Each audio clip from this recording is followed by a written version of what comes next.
ஓம் சிவ திருச்சிற்றம்பலம்.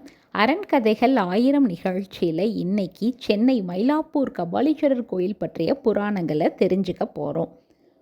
முன்னொரு காலத்தில் கைலாயத்தில் சிவபெருமான் பார்வதி தேவிக்கு என்றைக்குமே அழியாத பொருளாக இருக்கக்கூடிய ஓம் அப்படிங்கிற பிரணவ மந்திரத்தை பற்றியும் நமசிவாயங்கிற பஞ்சாட்சரத்தை பற்றியும் திருநீற்றின் மகிமையை பற்றியும் உபதேசம் செய்து கொண்டிருந்தாங்க.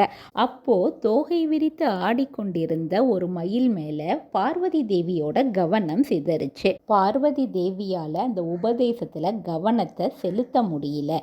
உலக பொருட்கள் எல்லாமே மாயை, அதாவது நிரந்தரமற்றது, அழியக்கூடியது. அப்படியான உலக பொருட்கள் மேலே ஆசை வைப்பவர்களால் நமசிவைய அப்படிங்கிற பஞ்சாட்சரத்தை ஆழ்ந்து கற்கவோ தியானிக்கவோ முடியாது.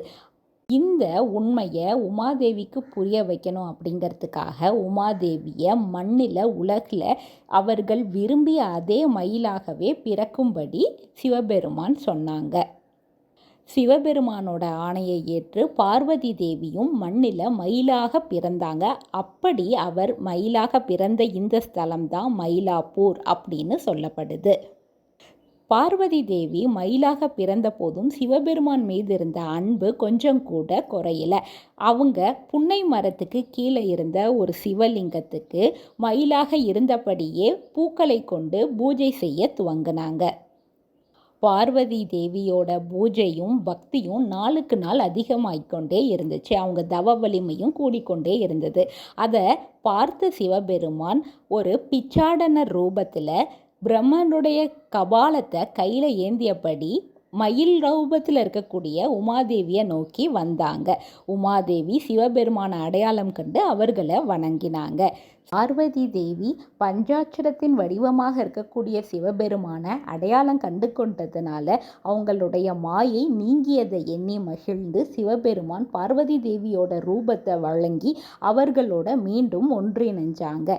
அப்படி கைலையில் பிரிஞ்ச சிவபெருமானும் பார்வதியும் இங்கே மயிலையில் ஒன்று கூடினாங்க. அதனால தான் இந்த ஸ்தலம் கைலைக்கு நிகரானது அப்படின்னும் சிறப்புக்குரிய ஸ்தலம் அப்படின்னும் போற்றப்படுது. தன்னுடைய வேண்டுதலை சிவபெருமான் ஏற்றுக்கொண்டதுனால இங்கே பார்வதி தேவி தன்னை வேண்டி விரும்பும் அனைத்து அன்பர்களுக்கும் வேண்டியது அனைத்தையும் வழங்கும் கற்பக மரம் போல அனைத்தையும் வழங்கக்கூடியவர்களாக கற்பகாம்பாளாக அருள்பாலித்துட்டு இருக்கிறாங்க. சிவபெருமான் மீண்டும் லிங்க ஸ்வரூபத்தில் கபாலீஸ்வரராக ஐக்கியம் ஆனாங்க.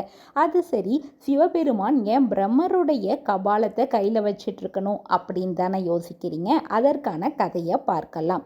முன்னொரு காலத்தில் பிரம்மருக்கும் சிவபெருமான் போல 5 தலைகள் இருந்துச்சு. இருந்த போதும் எல்லா உயிர்களும் 30 முக்கோடி தேவர்களும் சிவபெருமானையே ஆழ் மனதில் தியானிச்சு அவர்களுடைய செயல்களை செஞ்சிட்டு இருந்தாங்க. இது பிரம்மதேவருக்கு கலக்கத்தை ஏற்பட்டுச்சு. நானும் சிவபெருமான் போல தானே இருக்கேன், என்னை யாரும் ஏன் வணங்கலை, நான் ஏன் சிவபெருமானை வணங்கணும், இப்படியான கேள்விகள் அவருக்குள்ள எழும்ப துவங்குச்சு.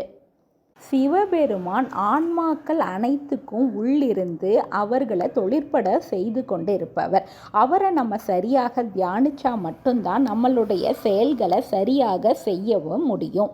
உயர்ந்த படைப்பு தொழிலை செஞ்சிட்டு இருந்த பிரம்மன் தனக்குள் இருக்கும் சிவத்தை சிந்திக்காத காரணத்தினால அவரால் சிறந்த முறையில் படைப்பை மேற்கொள்ள முடியல. இதனால் உலக உயிர்கள் தடுமாற துவங்குச்சு. உலகத்தில் ஒரு சமநிலை குறைய துவங்குச்சு. இதை பார்த்த சிவபெருமான் இந்த நிலையிலிருந்து உலகத்தை மீட்பதற்காக பைரவர் ஸ்வரூபத்தில் பிரம்மருக்கு முன் தோன்றி அவருடைய 5வது தலையை கிள்ளி எறிந்தார். அதற்கு பின்னாடி தான் தன்னுடைய நிலை என்ன அப்படின்னும் சிவபெருமானுடைய பெருமை என்ன அப்படிங்கிறதையும் பிரம்மர் புரிந்து கொண்டார். அவருடைய ஆணவமும் அழிஞ்சது. பிரம்மர் தான் மீண்டும் இப்படி ஒரு தவறை செய்யாமல் இருப்பதற்காக சிவபெருமான் கிள்ளிய அந்த 5வது தலையை அவர் எப்பொழுதுமே கையில் ஏந்தி இருக்கணும் அப்படின்னும் இதை கொண்டே மற்ற உயிர்களிடமிருந்த ஆணவத்தை பலியாக கேட்க வேண்டும் அப்படின்னும் ஒரு விண்ணப்பத்தை வச்சார். பிரம்மனுடைய விருப்பத்தை ஏற்று சிவபெருமான் அனைவரிடமும் நாம் செய்த பாவ புண்ணியங்களை தான் பிச்சையாக கேட்டுட்டு இருக்காரு.